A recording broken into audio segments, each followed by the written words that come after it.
Monsieur le ministre, bonjour. Alors, dites-nous, vous venez de participer à la première réunion ministérielle Russie-Afrique. Quel était l'intérêt pour le Mali de participer à cette réunion? Pour cette conférence, elle se situe dans le cadre du deuxième sommet Russie-Afrique, auquel son Excellence le général d'armée Assimi Goïta a pris part au nom du Mali. Et dans ce cadre-là, il était convenu de mettre en place un mécanisme de suivi au niveau ministériel. Et ce mécanisme de suivi avait pour tâche essentielle de suivre les engagements qui ont été pris dans le cadre du sommet Russie-Afrique, mais aussi de préparer le troisième sommet qui doit se tenir sur le continent africain. La présence du Mali était nécessaire, obligatoire, dans le sens où la Russie entretient avec le Mali un partenariat stratégique spécial et que sa contribution a été déterminante pour la stabilité, pour la sécurité de notre pays, et que le Mali aussi a un intérêt évident dans la mise en œuvre des conclusions du sommet. La rencontre aussi a été l'occasion de faire une évaluation des engagements pris par les deux parties au cours du sommet de Saint-Pétersbourg. Alors, quelle évaluation peut-on faire côté malien? Côté malien, l'évaluation que nous en faisons est que les choses avancent bien, les choses progressent. Et depuis la visite, il y a un certain nombre d'engagements, de projets, de programmes qui ont été convenus entre les deux parties dans le secteur de l'énergie, dans le secteur des infrastructures, dans le secteur des technologies, comme dans le secteur minier, sans oublier naturellement le domaine de la sécurité. Et dans l'ensemble de ces domaines, les programmes sont à des niveaux d'exécution satisfaisants. Pour d'autres, naturellement, il y a encore des efforts à faire pour pouvoir mettre en place les mécanismes d'exécution, surtout sur le plan économique et financier. Mais globalement, nous nous félicitons de l'engagement des deux parties pour pouvoir accélérer la cadence d'exécution de ces programmes. Et dans ce cadre, d'ailleurs, nous avions signé un arrangement lors du dernier sommet Russie-Afrique, tendant à mettre en place un cadre, un mécanisme de suivi entre le ministère des Finances russe et le ministère de l'Industrie et du Commerce côté malien, avec naturellement tous les départements concernés. Et ce mécanisme devrait permettre vraiment d'avoir un suivi régulier. Donc globalement, les choses avancent bien et nous souhaitons que les projets et les programmes qui sont pendants puissent bénéficier aussi d'un niveau d'exécution relativement poussé. Vous avez eu une séance de travail avec votre homologue russe. On a senti quand même une convergence de vues sur toutes les questions d'intérêt commun. Ce n'est pas un secret que la Russie et le Mali regardent dans la même direction.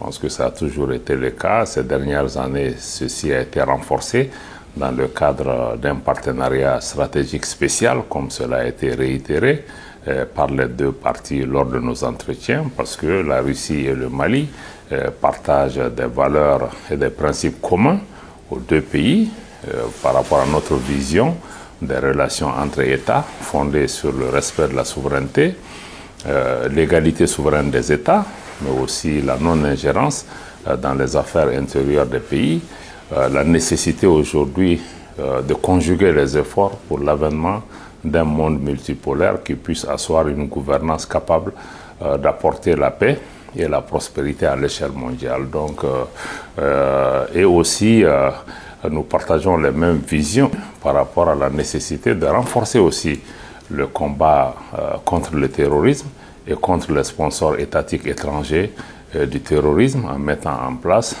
des moyens et des capacités au niveau des États eux-mêmes pour qu'ils puissent assurer de façon autonome leur sécurité.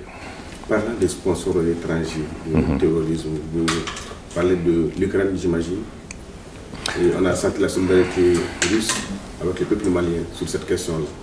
Nous parlons principalement de l'Ukraine, il est vrai, dans le sens où l'Ukraine a été, en tout cas, le pays qui est sorti ouvertement, contrairement à tous les usages et pratiques au plan international, pour revendiquer, souvent avec beaucoup de fierté même, sa participation et sa contribution en moyens logistiques et en renseignement à des groupes terroristes qui opèrent dans le nord du Mali. Ce que nous avons dénoncé, et nous avons, en accord avec les autres pays de l'AES, aussi rompu les relations avec l'Ukraine et aussi conjointement avec le Burkina et le Niger, porter une plainte, en tout cas élever cette question devant le Conseil de sécurité des Nations Unies afin qu'il puisse assumer ses responsabilités vis-à-vis d'un État membre des Nations Unies qui revendique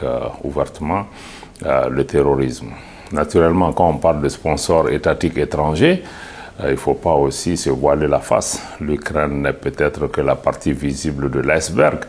Nous savons qu'il y a un conglomérat de pays, de puissances et d'autres forces qui sont tapis dans l'ombre et que l'Ukraine elle-même n'est qu'un instrument de ces groupes qui ont des visées tendant à briser la dynamique qui est en cours au niveau du Mali, du Burkina et du Niger.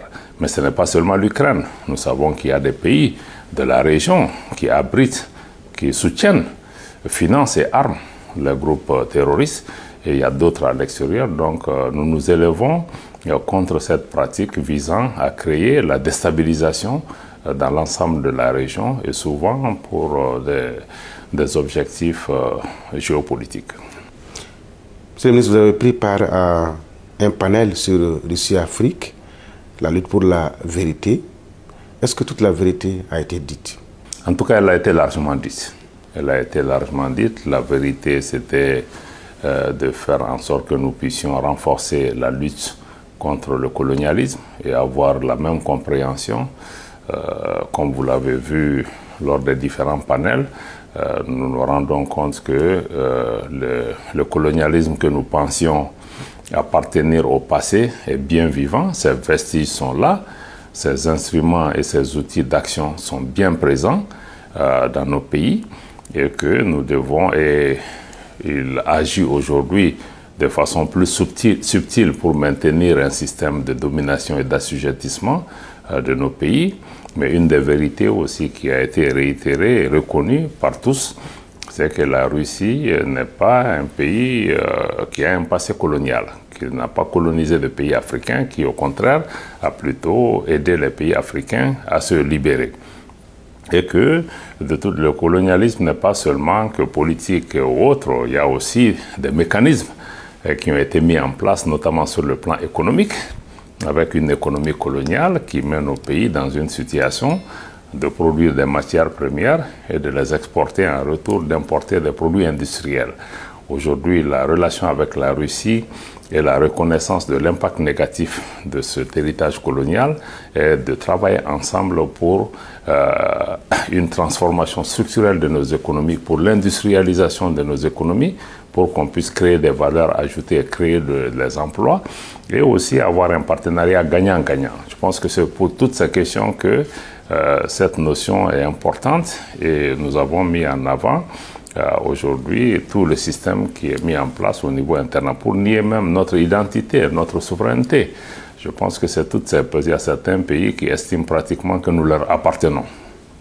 Donc je pense que nous nous élevons contre ce colonialisme de type nouveau, quelle que soit la dénomination qu'on lui donne, qu'aujourd'hui il faut reconnaître que nos pays sont majeurs, nos pays sont souverains, nos pays sont capables de décider de leur politique, de prendre leur destin en main et d'opérer des choix, y compris des choix des partenaires qui sont conformes aux intérêts de nos pays. C'est pourquoi nous avons salué et soutenu l'initiative de la Russie de mettre sur la table une résolution au niveau de l'Assemblée générale des Nations Unies que le Mali a soutenue pour pouvoir renforcer aujourd'hui la lutte contre le colonialisme sous toutes ses formes. La rencontre, on le sait, a pris fin par l'adoption d'une déclaration politique et de nouveaux engagements. Alors, quelle est la suite? Bon, d'abord, je dois rappeler que le Mali se reconnaît pleinement et a activement travaillé pour l'adoption de cette déclaration. Elle n'est pas la seule. Il y a une déclaration qui a été adoptée sur la sécurité de l'information. Il y a une déclaration qui a été adoptée dans le cadre du renforcement de la lutte contre le terrorisme. Il y a enfin une déclaration qui a été adoptée pour mettre fin à la course aux armements dans l'espace. Sur l'ensemble de ces préoccupations, le Mali a exprimé en tout cas son accord et son adhésion aux engagements et aux idées qui sont reflétées. Pour ce qui concerne la déclaration elle-même, sur le plan politique, naturellement, nous nous reconnaissons dedans. Il y a des engagements qui ont été réitérés pour que la Russie et la partie africaine travaillent ensemble pour pouvoir concrétiser les différentes initiatives dans les différents domaines. Nous, particulièrement au Mali, comme je l'ai indiqué, nous sommes intéressés par la continuation, la mise en œuvre des projets dans le domaine économique et commercial, dans le domaine de l'énergie, mais également dans le domaine des infrastructures, dans le domaine des transports, des télécommunications, y compris les télécommunications par satellite, et naturellement dans celui de la sécurité.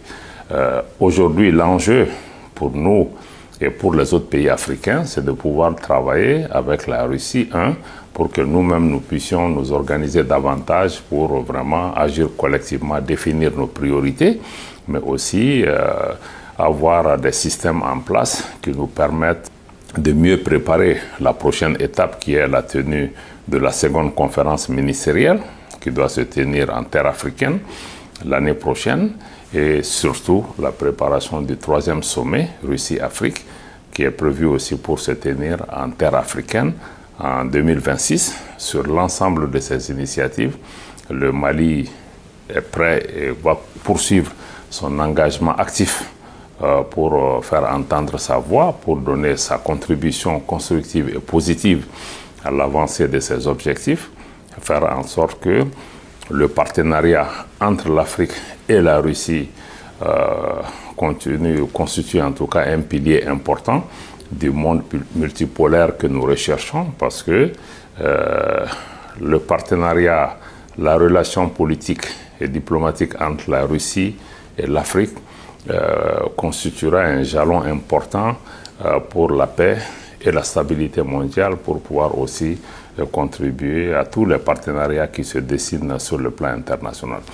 Donc pour nous, le Mali a pu faire entendre sa voix pendant le sommet, pendant les différents événements parallèles, pendant les rencontres bilatérales qui se sont tenues, et aussi pendant les nombreuses interviews que nous avons accordées à la presse nationale comme à la presse internationale pour faire passer nos messages nationaux, d'assumer notre relation avec la Russie dans le sens d'un partenariat stratégique spécial, responsable et respectueux des choix du Mali, de la souveraineté et des besoins du Mali, mais aussi dans le sens des efforts qui sont en cours au niveau de notre espace régional, notamment dans le cadre de la Confédération des États du Sahel, dont aujourd'hui le président Goïta a l'honneur d'assumer les charges et faire passer les messages par rapport aux objectifs recherchés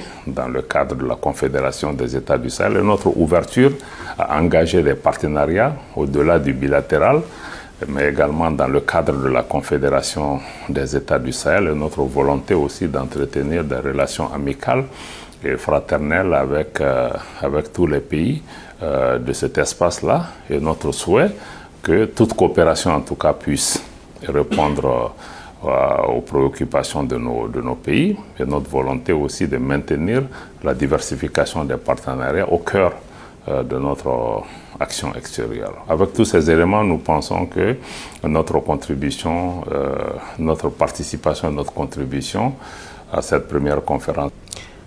Enfin, vous avez rencontré vos homologues de l'AIS hier soir. J'imagine que c'était pour harmoniser vos points de vue sur les conclusions de Sochi. Vous savez que l'AES étant fondée sur les 3 piliers, c'est-à-dire la diplomatie, le développement et la défense, un des aspects importants de notre travail, c'est la coordination de l'action diplomatique. Et de façon systématique, partout où nous nous rencontrons, nous procédons toujours à des concertations par rapport à l'action de la Confédération, par rapport à la mise en œuvre des directives de nos 3 chefs d'État et surtout à faire une évaluation de la mise en œuvre de la feuille de route de la Confédération. Et nous sommes félicités en tout cas des concertations que nous avons eues ici et de notre engagement commun en tant que Confédération des États du Sahel à renforcer la coopération avec la Russie dans tous les domaines et en faire un partenaire important et stratégique pour l'atteinte des objectifs de la Confédération des États du Sahel au bénéfice de nos populations. Merci.